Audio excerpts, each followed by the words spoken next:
Mekanisme jatuh dan bangkitnya dari sujud ini berbeda-beda. Kalau kita lihat kita melaksanakan sujud, kalau Bapak perhatikan di mutakinnya saja, jangan di Arab Saudi deh, jangan di Madinah atau jangan di Mekah, di mutakin saja juga berbeda-beda ya.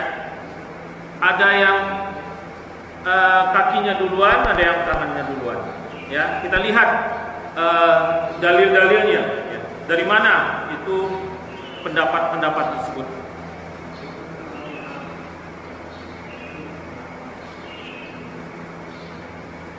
Dalil yang pertama atau dalil yang ke-51 dari Wail bin Hujrin, dia berkata, aku pernah melihat Rasulullah SAW ketika sujud beliau meletakkan kedua lutut sebelum kedua tangan, dan ketika bangun dari sujud beliau mengangkat kedua tangan sebelum kedua lutut. Hadis riwayat Imam 5 kecuali Ahmad. Ini sudah kita bahas dulu, ya sudah kita jelaskan. Hadis riwayat Imam 7 siapa, Imam 6 siapa, Imam 5 siapa, ya. Kalau Imam 7 Imam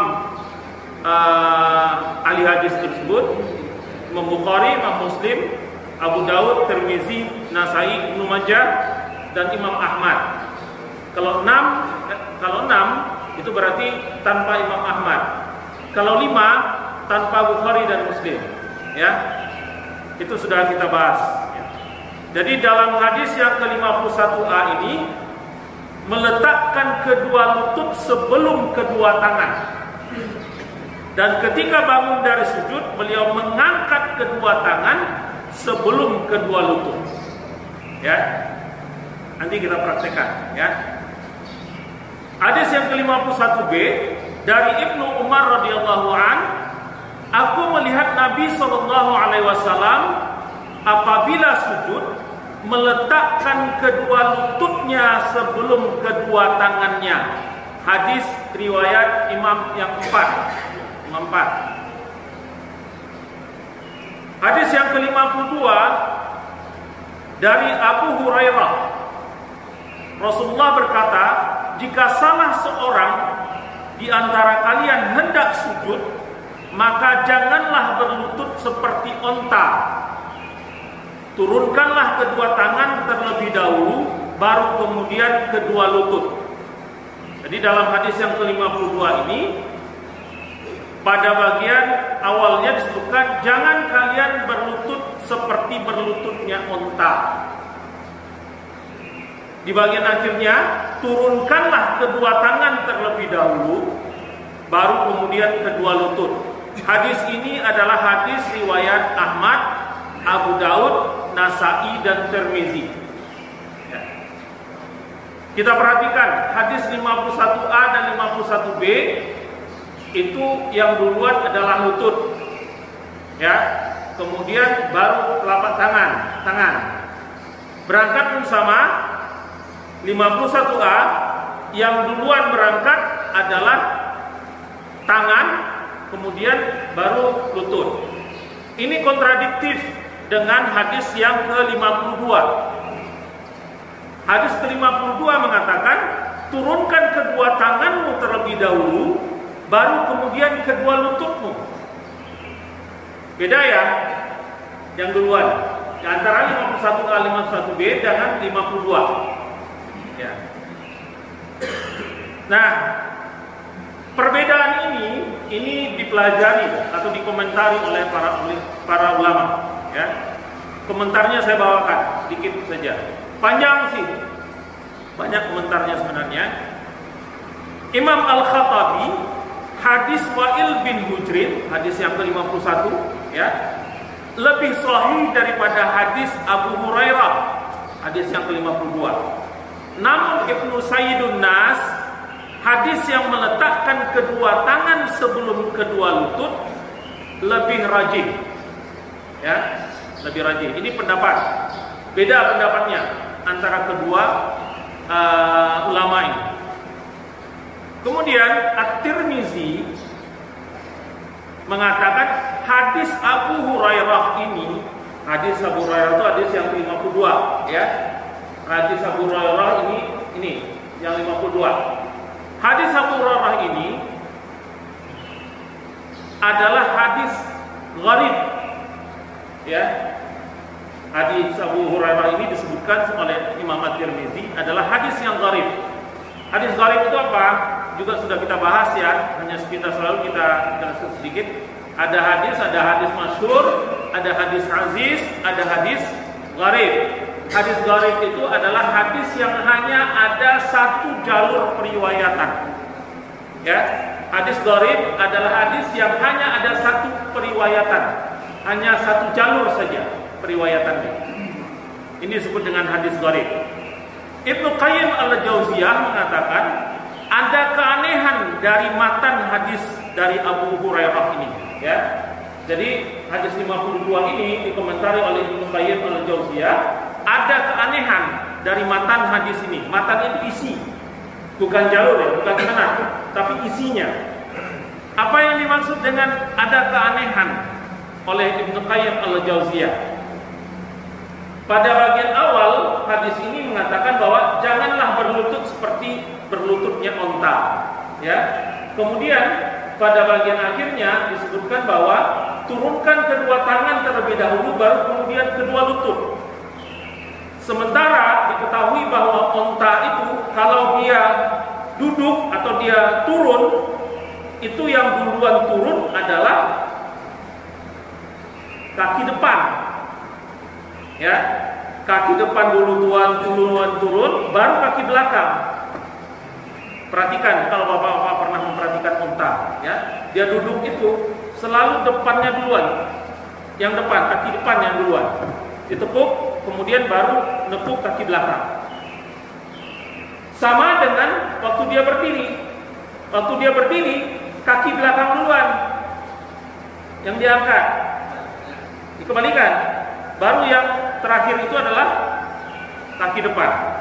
Ini yang disebut oleh Ibnu Qayyim al-Jauziyah ada keanehan dari matan hadis Abu Hurairah. Ya.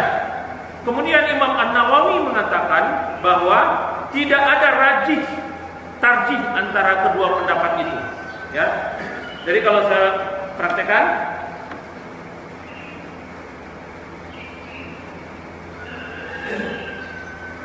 hadis 51, 52, hadis 51A dan 51B, ya, itu dia sebutnya adalah setelah kita berdiri bangkit dari sujud, dia begini, ya, lututnya duluan, baru tangan, baru wajah. Pada saat dia berdiri, tangannya dulu, ya, lepas dulu tangannya. Kalau dia duduk istirahat, nanti kita lihat duduk istirahat ya. Kemudian dia berdiri. Ini hadis 51A dan 51B. Hadis 51A dan 51B. Hadis yang ke-52 itu pada saat dia sujud, dia tangan duluan, ya, baru lutut, baru setelah itu wajah, ya. Ini hadisnya, ini berdasarkan hadisnya, ya.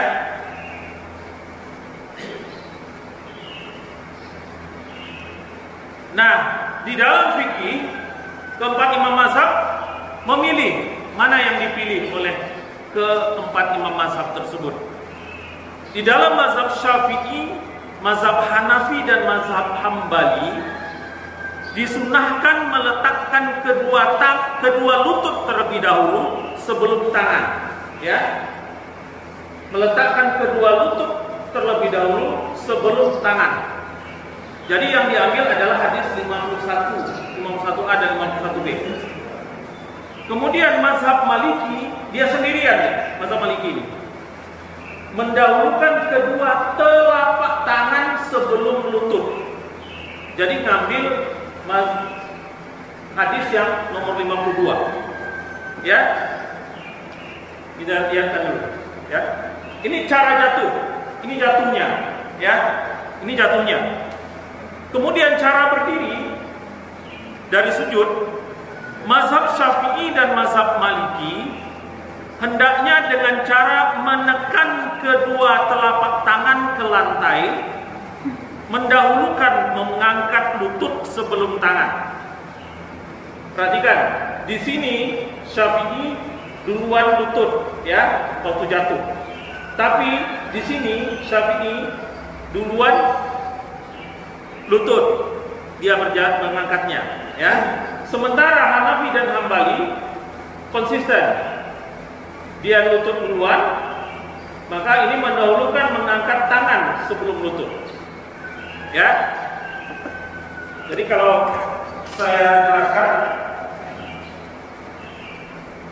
mazhab Syafi'i, Hanafi dan Hambali, dia jatuh lutut dulu ya, tangan, wajah ya, itu jatuhnya. Tetapi kalau mazhab Maliki jatuhnya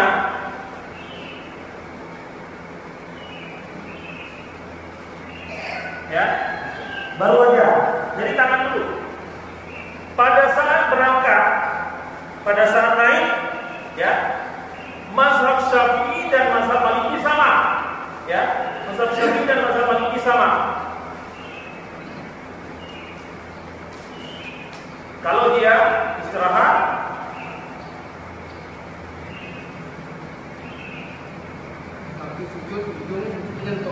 ya nanti waktu sujud, pembahasan sujud kita bahas ya. Ini bangkit sama turun ya. Jadi ini mazhab Syafi'i dan mazhab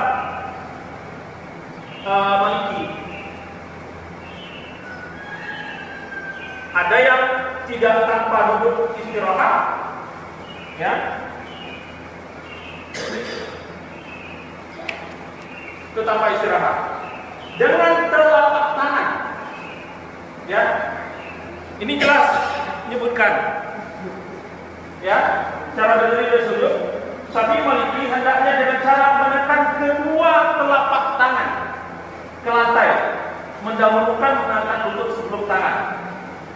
Mazhab Hanafi dan Hambali ya, mazhab Hanafi dan Hambali bangkit dari sujud ya, ini dia berdirinya, jadi lutut terakhir ya, lutut terakhir.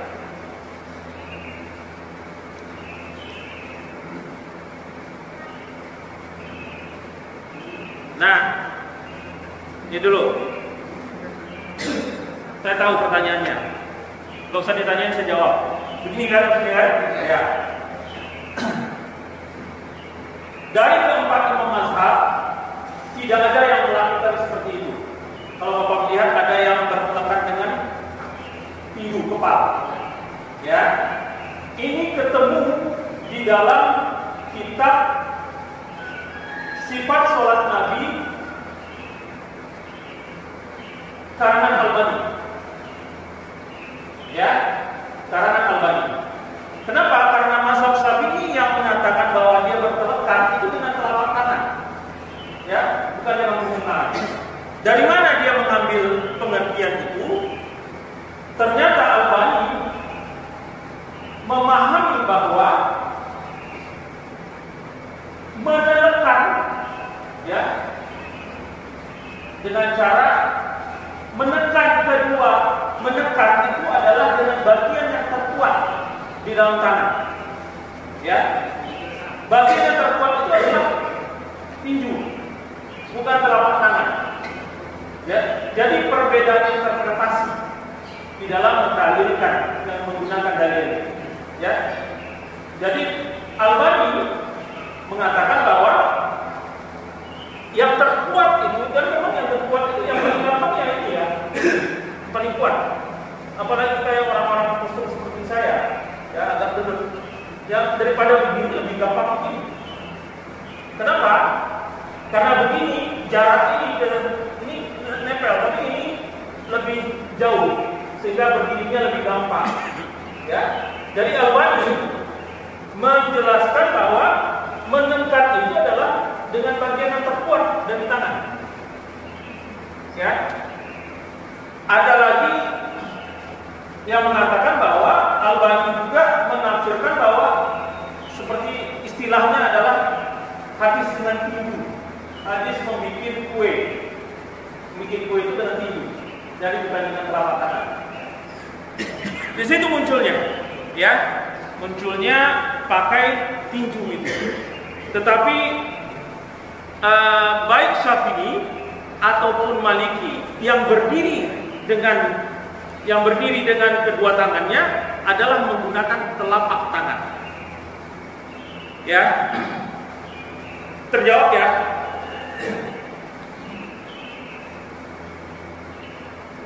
Kemudian keempat imam mazhab mengatakan bahwa aturan ini sepakat bahwa cara tersebut jika tidak ada uzur. Namun jika ada uzur maka boleh melakukan sujud dengan cara yang bagaimanapun yang sanggup dia lakukan. Ya. Uzur itu artinya apa? Dia sakit atau lemah, ya. Maka karena memang gerakan yang paling berat di dalam sholat itu adalah bangkit dari sujud itu, Pak. Memang itu yang paling berat. Kalau jatuhnya sujud, kan tinggal melosotin badan aja gitu. Tinggal paling kuat nggak kakinya gitu. Tapi kalau bangkit dari sujud itu memang butuh energi yang besar. Maka tidak semua orang bisa, ya. Terutama orang-orang yang sudah sepuh atau yang sakit, ya. Maka dalam keadaan ini disebut dengan uzur. Baik itu jatuh sujud, ya. Nah, sujudnya sendiri. Nah, sekarang kita masuk ke dalam sujudnya sendiri, ya. Hadis ke-53 dari sahabat Ibnu Abbas radhiyallahu an bahwa Nabi SAW bersabda, jika aku diperintahkan untuk sujud dengan 7 anggota tubuh, yaitu dahi sambil beliau memberi isyarat hidung, ya, kedua tangan, ya, kedua lutut, dan kedua ujung kaki. Ini hadis riwayat Bukhari dan Muslim. Ya, hadisnya seperti ini. Ya, hadisnya seperti ini. Aku diperintahkan untuk sujud dengan 7 anggota tubuh, yaitu dahi sambil beliau menunjuk mengisyaratkan hidung. Itu artinya apa? Artinya adalah bisa diartikan salah satu boleh, bisa juga diartikan bahwa dua-duanya merupakan satu kesatuan. Ya. Nah, para imam mazhab nanti kita lihat, ya. Kemudian hadis yang berikutnya adalah dari Wail bin Hujrin, Rasulullah SAW jika sujud meletakkan wajah beliau antara kedua telapak tangan, ya, meletakkan wajah beliau antara kedua telapak tangan, ya, seperti ini sujudnya. Nanti saya contohkan, ya. Kemudian dari Abu Humaid As-Saidi, ketika sujud beliau Rasulullah SAW meletakkan kedua tangan tidak tergenggam dan tidak merenggang. Artinya dia lurus, ya, tidak menggenggam, tidak pula merenggang. Berarti adalah rapat, ya. Meletakkan kedua tangan tidak tergenggam dan tidak merenggang, berarti rapat. Lantas menghadapkan ujung-ujung jari ke arah kiblat. Jadi nggak boleh begini, ya, nggak boleh begini, ya, harus begini. Nanti, ya, kalian berdiri. Dari Abu Humaid As-Saidi bahwa Rasulullah SAW jika sujud beliau meletakkan kedua telapak tangan searah kedua bahu, ya. Kalau yang 54, kalau yang 56 searah bahu, ya. Dari Abu Hurairah, Rasulullah melarang istimalus sama, dengan satu kain yang satu sisi diangkat, mutafaqun alaih, ya. Saya contohkan, ya.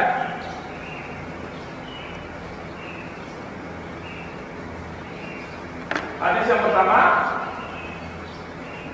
53, mata dahi sambil memberikan isyarat hidung, kedua tangan, kedua lutut dan kedua ujung jari kaki, ya. Hadis Bukhari Muslim.